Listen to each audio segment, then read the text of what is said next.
सद्यस्थितीवर चर्चा करण्यासाठी काँग्रेसचे वरिष्ठ नेते आणि कार्यकारिणी सदस्य आज दुपारी 4:30 वाजता बैठक घेणार आहेत। काँग्रेस अध्यक्ष मल्लिकार्जुन खरगे बैठकीचे अध्यक्षस्थान भूषवतील तर राहुल गांधी देखील बैठकीला उपस्थित राहतील। अमळनेर तालुक्यात काँग्रेस आणि राष्ट्रवादी शरद पवार पक्षाला मोठा धक्का बसलाय। काँग्रेसचे ज्येष्ठ नेते डॉक्टर अनिल शिंदे आणि राष्ट्रवादी काँग्रेसचे नेते श्याम पाटील यांनी भाजपमध्ये प्रवेश केला। शिवेंद्रराजेंच्या निवासस्थानी प्रहार संघटनेकडून रक्तदान आंदोलन करण्यात आलं। कर्जमाफीच्या मुद्द्यावर हे आंदोलन करण्यात आलं।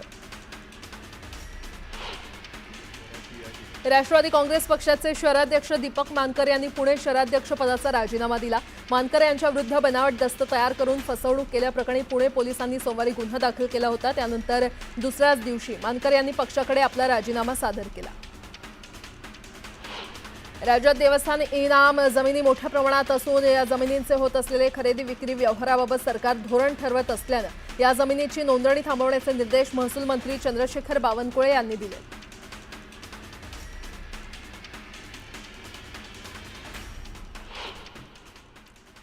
आणि आता एक मोठी बातमी, राष्ट्रवादी काँग्रेस पक्षाच्या साप्ताहिक बैठकीत विलीनीकरणावर चर्चा होण्याची शक्यता आहे। पदाधिकारी आणि आमदारांनी अजितदादांचंच नेतृत्व मान्य करून विलीनीकरण केलं जावं अशी भूमिका घेतली आहे। तर सुप्रिया सुळे यांनी केंद्रात नेतृत्व करावं पण राज्यात त्यांनी हस्तक्षेप करू नये अशी भूमिका पदाधिकाऱ्यांनी घेतल्याची माहिती आहे। शिवाय खालच्या पातळीवर टीका करणाऱ्यांना माफी मागितल्याशिवाय विलीनीकरणात समाविष्ट करू नये ही भूमिका अनेक कार्यकर्त्यांनी बोलून दाखवली आहे।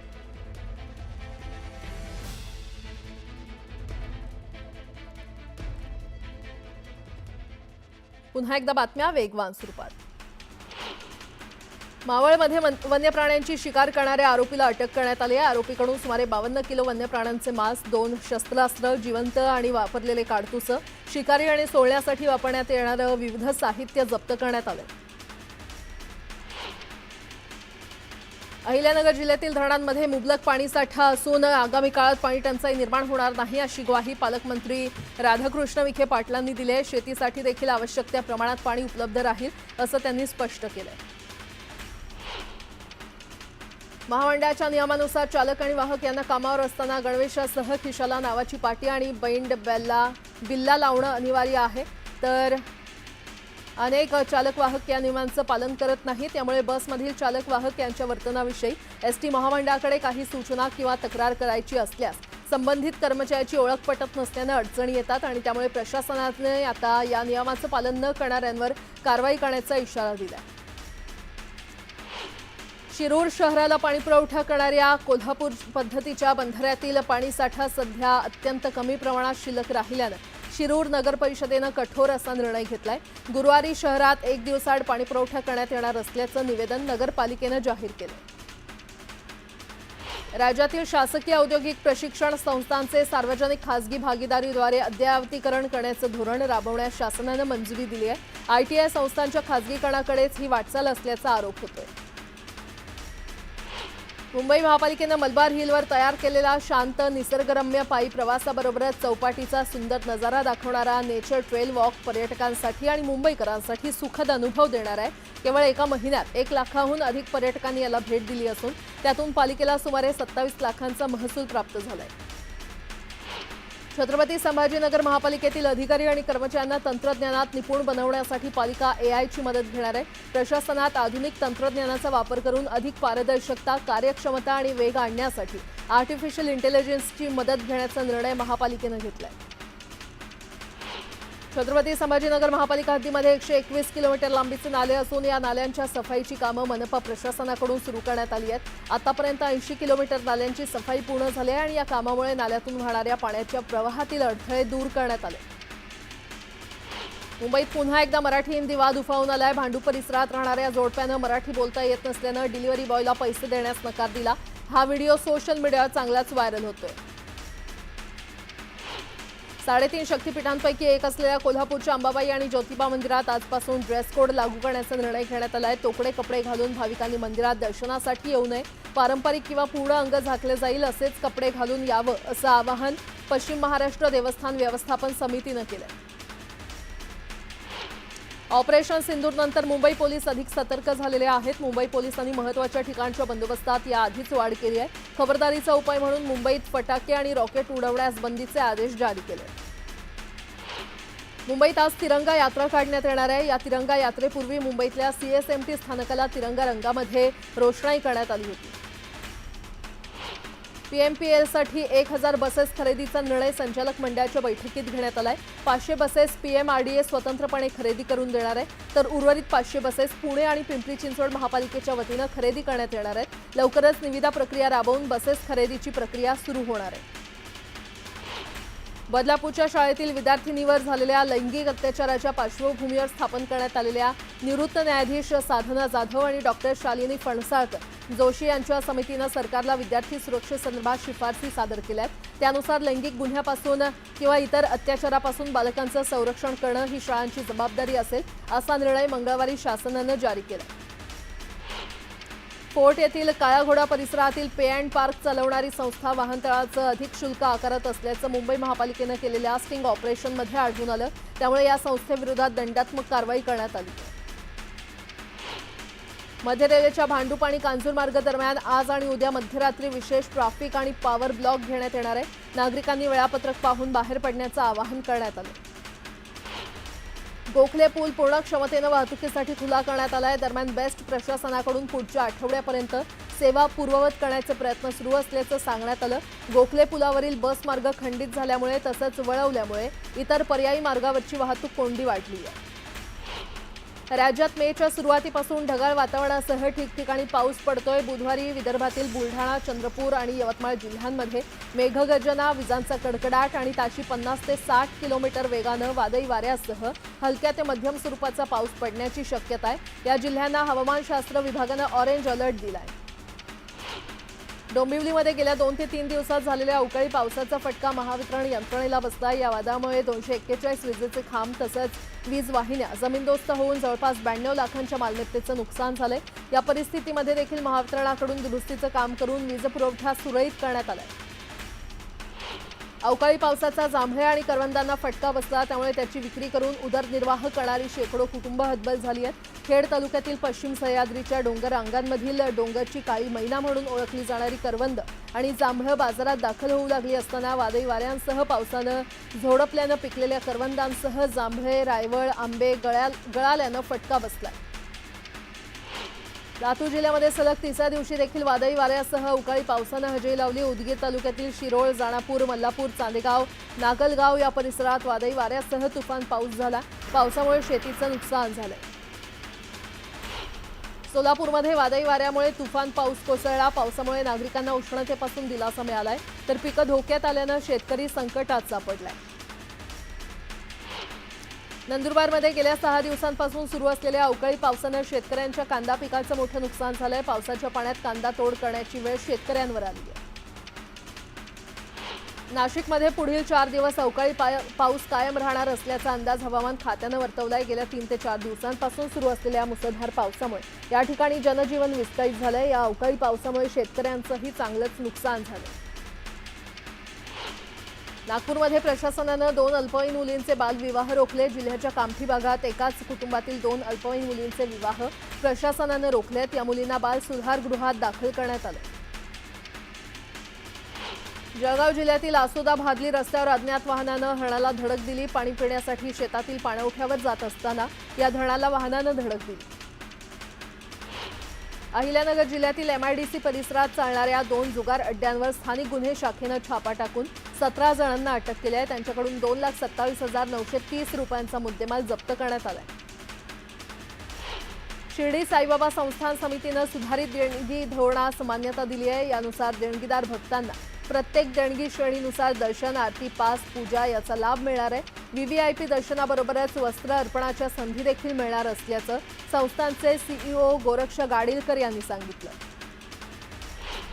हिंगोलीमध्ये एका अज्ञात व्यक्तीनं एसटी बसवर दगडफेक केली। संबंधित अज्ञात व्यक्तीनं बसमधील वाहक आणि प्रवाशांना देखील मारहाण केली। पोलिसांनी आरोपीचा शोध सुरू केला। लातूरच्या उदगीरमध्ये एका विद्यार्थ्याला 10वी मध्ये सर्व विषयात 35% गुण मिळालेत। एकुर्कामध्ये समर्थ माध्यमिक विद्यालयामध्ये शिकणाऱ्या नागेश पल्लेवाड या विद्यार्थ्याला 35% गुण मिळालेत। नागेशची परिस्थिती हलाखीची आहे।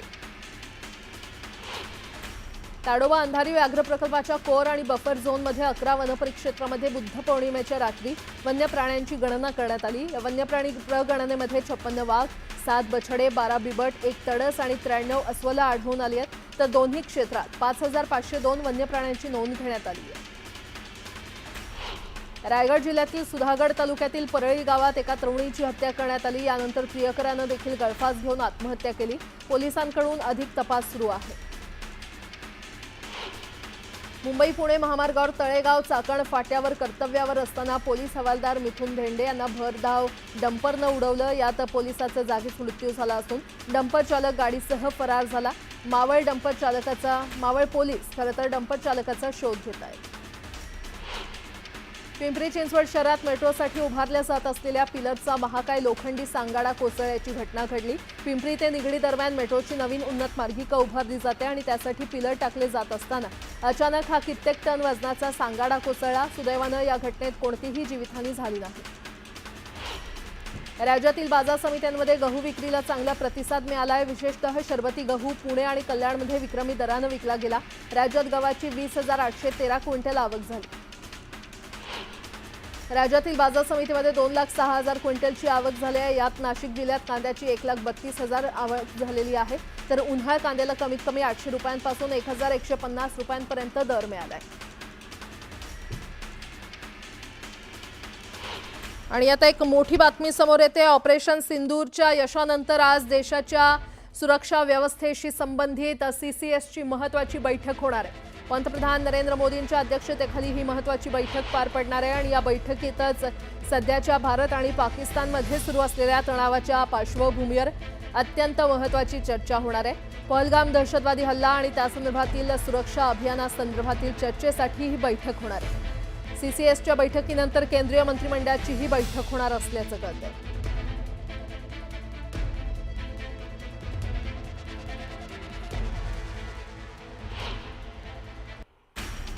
भारत सरकारने आयुर्वेदाच्या प्राचीन परंपरेला मान्यता देत 23 सप्टेंबर हा दिवस दरवर्षी आयुर्वेद दिवस म्हणून साजरा करण्याची अधिकृत घोषणा केली आहे। या निर्णयामुळे आयुर्वेद चिकित्सा पद्धतीला राष्ट्रीय आणि आंतरराष्ट्रीय पातळीवर अधिक महत्त्व मिळेल असा विश्वास व्यक्त केला जातोय। 10वीच्या परीक्षेत मुंबई महापालिकेच्या 89 शाळांचा 100% निकाल लागलाय, तर 118 विद्यार्थ्यांना 90%हून अधिक गुण मिळालेत। पालिका शाळांचा एकूण निकाल 92% लागलाय। 247 माध्यमिक शाळांमधून 14,966 विद्यार्थ्यांनी परीक्षा दिली, त्यापैकी 13,907 विद्यार्थी उत्तीर्ण झाले।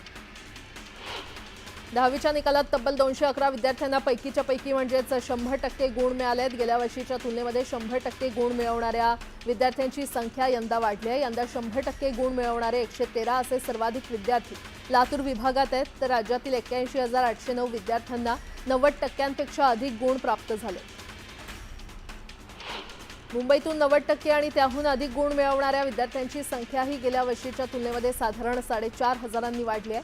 त्यामुळे यंदा नामांकित कॉलेजचा 11वीचा कट ऑफ वाढून प्रवेशाकरता तगड्या स्पर्धेला विद्यार्थ्यांना तोंड द्यावं लागणार आहे। पुणे महानगर परिवहन महामंडळानं तिकीट दरवाढ करण्याचा निर्णय मंगळवारी संचालक मंडळाच्या बैठकीत घेतलाय। तिकीट जवळपास दुपटीनं वाढल्यानं प्रवास महागणार असला तरी 2 किलोमीटरच्या टप्प्यांऐवजी 5 किलोमीटरचा टप्पा असणार आहे, तर PMPचा संचलनातील तोटा दरवर्षी जात असून गेल्या वर्षी तब्बल 766 कोटी रुपयांचा तोटा झाला होता। PMPनं गेल्या 11 वर्षात तिकीट दरवाढ देखील केली नव्हती। पुणे जिल्हा दूध संघ म्हणजेच कात्रज डेअरीनं दूध विक्री दरात 2 रुपयांची वाढ केली आहे, त्यामुळे कात्रज दूध ग्राहकांना फटका बसणार आहे। पुण्यातील PMPMLच्या ताफ्यात 1000 नवीन बसेस दाखल होणार आहेत। पुणे महापालिका 300 आणि पिंपरी चिंचवड महापालिका 200 आणि PMRDA कडून 500 बस देण्याचा निर्णय संचालक मंडळाच्या बैठकीत घेण्यात आला। पुणे रेल्वे प्रशासनानं 2.5 महिन्यात केलेल्या विशेष तपासणी मोहिमेत 88,325 जणांना विनातिकीट प्रवास करताना पकडलं। त्यांच्याकडून 4,60,00,000 रुपयांचा दंड वसूल करण्यात आलाय आणि यावरून रेल्वेनं विनातिकीट प्रवास करणाऱ्यांची संख्या लक्षणीय असल्याचं स्पष्ट होत आहे। भारत पाकिस्तान या दोन देशात निर्माण झालेल्या युद्धजन्य परिस्थितीमुळे पुणे विमानतळावरील काही उड्डाणं रद्द करण्यात आली होती आणि यामुळे प्रवाशांना अनेक अडचणींचा सामना करावा लागत होता। मात्र आता दोन्ही देशातील परिस्थिती निवळल्यानं विस्कळीत हवाई वाहतूक पूर्णपणे सुरळीत झाली आहे। राज्यातील एकूण 8 वरिष्ठ पोलीस अधिकाऱ्यांच्या बदल्यांचे आदेश जारी करण्यात आले आहेत। वरिष्ठ आयपीएस अधिकारी रवींद्र शिसवे यांची लोहमार्ग पोलीस आयुक्त पदावरून बदली करण्यात आली असून आता त्यांची नियुक्ती गुप्तवार्ता विभागाच्या सहआयुक्तपदी करण्यात आली आहे। आयपीएस शारदा निकम यांची अंमली पदार्थ विरोधी टास्क फोर्सच्या विशेष पोलीस महानिरीक्षकपदी बदली करण्यात आली आहे। मुंबई पश्चिम रेल्वेवरील बोरिवली विरार दरम्यान 2 नव्या रेल्वे मार्गिका आणि कल्याण कसारा दरम्यान 3ऱ्या मार्गिकेच्या कामाला गती प्राप्त झाली आहे। 29.32 हेक्टरवरील वनजमिनींवर झाडं तोडण्यासाठी पर्यावरण विभागानं मंजुरी दिली आहे। ही खासगी वनजमिनींवरील झाडं तोडल्यानंतर नव्या रेल्वे मार्गिका उभारणीला वेग येणार आहे। अंदमानमध्ये मान्सून दाखल झाला असून अशातच बंगालच्या उपसागरात 23 ते 28 मे दरम्यान प्रचंड वेगानं चक्रीवादळ निर्माण होऊ शकतं। या शक्ती चक्रीवादळामुळे 16 ते 18 मे दरम्यान बंगालच्या उपसागरात कमी दाबाचं क्षेत्र तयार होऊ शकतं आणि त्यामुळे हवामान खात्यानं 16 मे पर्यंत कर्नाटकातील अनेक जिल्ह्यांसाठी येलो अलर्ट जारी केला। कुख्यात गँगस्टर गजानन उर्फ गजा माने यानं पोलिसांच्या संरक्षणात असताना महामार्गावरील ढाब्यावर मटण पार्टी केल्याचा धक्कादायक प्रकार समोर आलाय।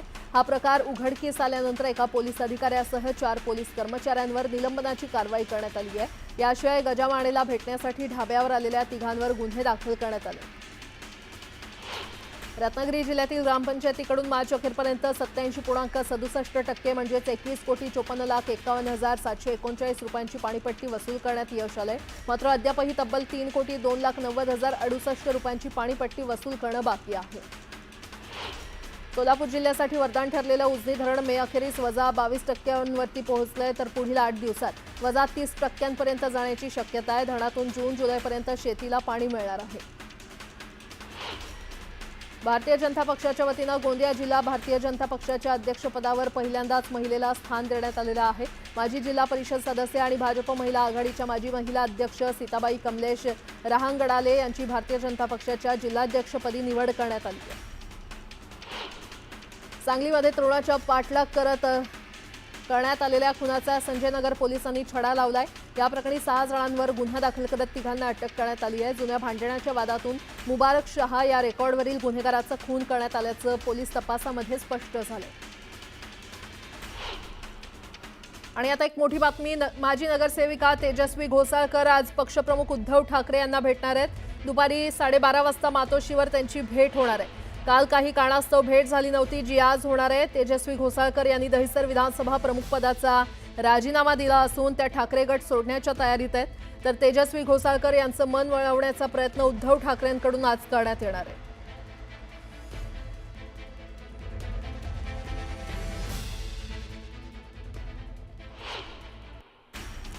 भारत आणि पाकिस्तानमध्ये युद्धविराम घडवून आणण्याचं श्रेय अमेरिकेचे राष्ट्राध्यक्ष डोनाल्ड ट्रम्प घेत असले तरी दोन्ही देशात अद्यापही तणावाची स्थिती असल्याचं पाहायला मिळतंय। पाकिस्तानकडून सातत्यानं शस्त्रसंधीचं उल्लंघन होत असल्याचं दिसतंय।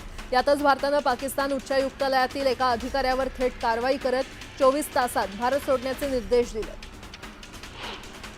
भारतानं केलेल्या ऑपरेशन सिंधूच्या माध्यमातून पाकिस्तानचा दहशतवादी मसूद अझहरच्या कुटुंबातील 14 सदस्य मारले गेले।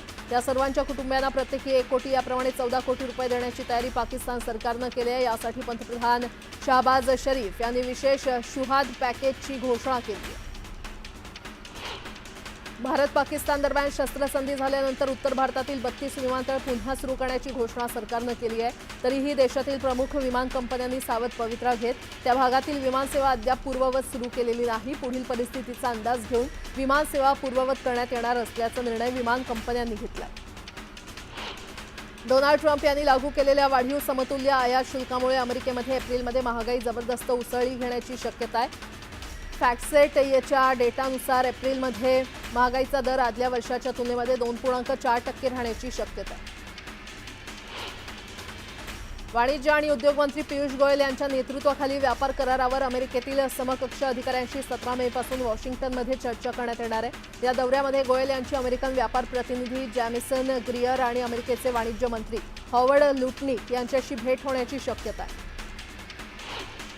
अमेरिकी राष्ट्राध्यक्ष डोनाल्ड ट्रम्प यांनी लावलेल्या समतुल्य आयात शुल्काला उत्तर म्हणून भारतानं देखील अमेरिकेच्या आयात वस्तूंवर प्रतिशुल्क लावण्याचा निर्णय घेतलाय। जागतिक व्यापार संघटनेला याबाबतची माहिती भारतानं दिली आहे। अमेरिकेनं भारताचे पोलाद आणि अॅल्युमिनियम यांच्यावर लावलेल्या आयात शुल्काला उत्तर म्हणून भारतानं कारवाई केली आहे। अलीकडेच बांगलादेशातील मोहम्मद युनूस यांच्या नेतृत्वाखालील अंतरिम सरकारनं एक मोठा निर्णय घेतलाय। माजी पदच्युत पंतप्रधान शेख हसीना यांचा पक्ष अवामी लीगवर देशाच्या दहशतवाद विरोधी कायद्याअंतर्गत बंदी घालण्यात आली आहे। भारत पाकिस्तान सीमेवरील युद्धबंदीनंतर जनजीवन आता सामान्य होतंय। पाकिस्तानी सैन्याच्या जोरदार गोळीबारामुळे पळून जाण्यास भाग पाडलेले नियंत्रण रेषेजवळचे गावातील लोकांनी घरी परतण्यास आता सुरुवात केली आहे।